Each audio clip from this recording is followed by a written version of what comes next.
Terima kasih Tuhan atas kasih dan penyertaan-Mu. Kami akan belajar dari materi pembelajaran kami hari ini. Berikan kami kebijaksanaan dan roh pengertian, agar kami memahami setiap materi yang disampaikan hari ini. Dari awal hingga akhir Tuhan berkati. Dalam nama Tuhan Yesus kami telah berdoa dan mengucap syukur. Amin. Materi pembelajaran kita hari ini yaitu menjaga dan melestarikan alam.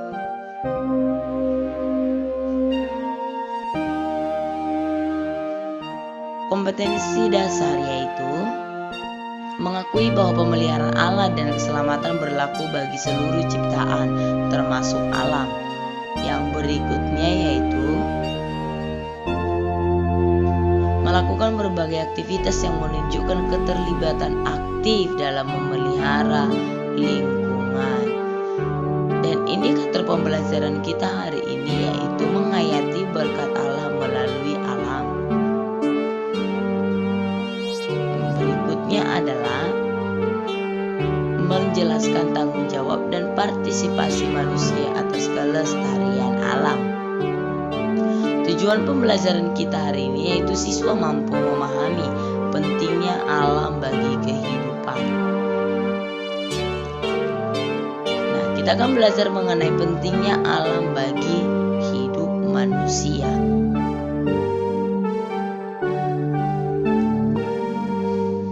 Pembahasan mengenai alam dan lingkungan hidup dari perspektif iman Kristen selalu menarik, terutama karena ide tentang penciptaan dan pemeliharaan, serta penyelamatan Allah yang dahulunya hanya dipahami dalam cakupan sempit, yaitu hanya menyangkut manusia, alam, dan lingkungan hidup seolah-olah tidak termasuk dalam rencana Allah. Apalagi jika dikaitkan dengan mandat yang diberikan Allah kepada manusia, seolah-olah manusia diperintahkan untuk menguasai alam tanpa batas melalui penafsiran kata manusia diberi kuasa terhadap alam. Akibatnya, manusia jadi semena-mena menguras isi alam tanpa memikirkan kelestarian dan keselamatan alam. Ketika bumi sudah cukup menderita oleh ulah manusia, barulah orang menyadari bahwa perintah Allah bagi manusia bukan hanya berkuasa dalam pengertian power, namun untuk memelihara mengelola alam secara baik dan bertanggung jawab. Nah, bukan hanya itu, lingkungan hidup juga kita bisa lihat di negara kita itu sangat dilindungi dengan adanya undang-undang yang dibuat. Ada beberapa contoh undang-undang yang membicarakan tentang lingkungan hidup. Kita bisa lihat dari undang-undang berikut ini. Undang-Undang nomor 4 tahun 1982 berbicara mengenai lingkungan hidup. Dan juga contoh yang lain, Undang-Undang nomor 23 tahun 1997 berbicara juga tentang lingkungan hidup. Contoh-contoh undang-undang yang mencakup tentang lingkungan hidup. Dan pada pasal yang pertama kita lihat pengertian lingkungan hidup adalah kesatuan ruang dengan semua benda, daya, keadaan, dan makhluk hidup, termasuklah manusia dan perilakunya yang mempengaruhi kehidupan dan kesejahteraan manusia serta makhluk hidup lainnya. Dan melalui hal ini kita bisa lihat bahwa lingkungan hidup juga sangat-sangat diperhatikan supaya kita dapat melestarikan alam sekitar kita. Nah, dari lingkungan hidup ini kita bisa melihat 4 lingkungan hidup yang akan kita pelajari.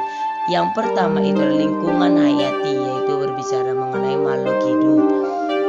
Dan yang berikutnya itu adalah lingkungan non-hayati yang berbicara dengan sumber daya alam atau berbicara dengan benda-benda mati. Yang ketiga itu adalah lingkungan hidup buatan. Sedangkan yang keempat itu adalah lingkungan sosial.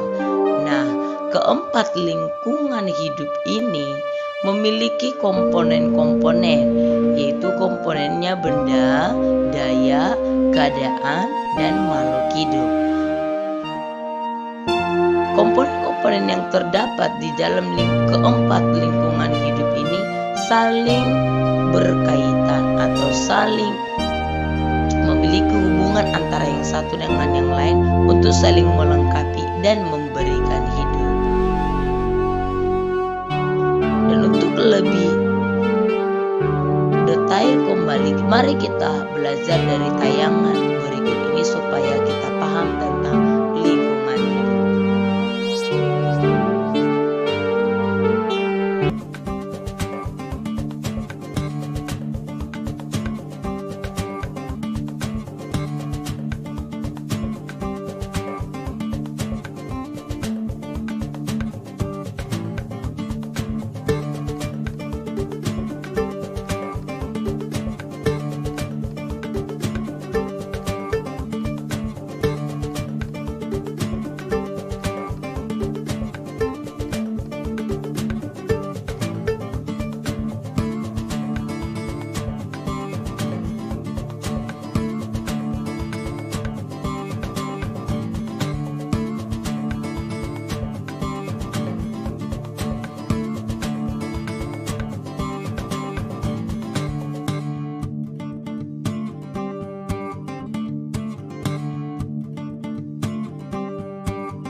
Saudara-saudara yang terkasih, dari hasil video yang telah kita tonton tadi, maka dapat kita ambil kesimpulan bahwa Allah telah memelihara manusia dan juga ciptaannya yang lain. Maka manusia harus juga memelihara alam ciptaan sebagai tanda telah mengasihi Allah dalam hidupnya. Nah, anak-anak MIS tugas keterampilannya membuat slogan ajakan kepada masyarakat dengan tema menjaga dan melestarikan lingkungan hidup.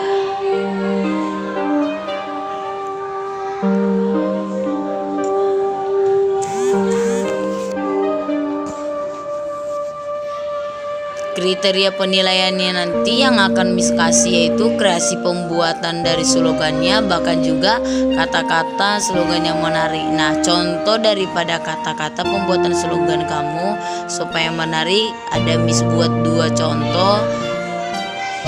Jadi kamu bisa nanti bebas pilih, bahkan bisa juga dari pendapat kamu masing-masing. Yang pertama, Sudahkah kita memelihara alam sebagai ungkapan syukur pada Tuhan Yesus? Itu contoh yang pertama. Dan yang kedua, contoh yang akan Miss kasihkan yaitu tunjukkan cinta kasihmu pada Tuhan dengan memelihara alam ciptaan Tuhan. Anak-anak Miss yang ada di rumah, sampai di sini materi pembelajaran kita hari ini, dan kita akan akhiri di dalam doa. Kita berdoa. Terima kasih Tuhan buat materi pembelajaran yang telah kami terima hari ini. Biarlah kami mengerti dan memahami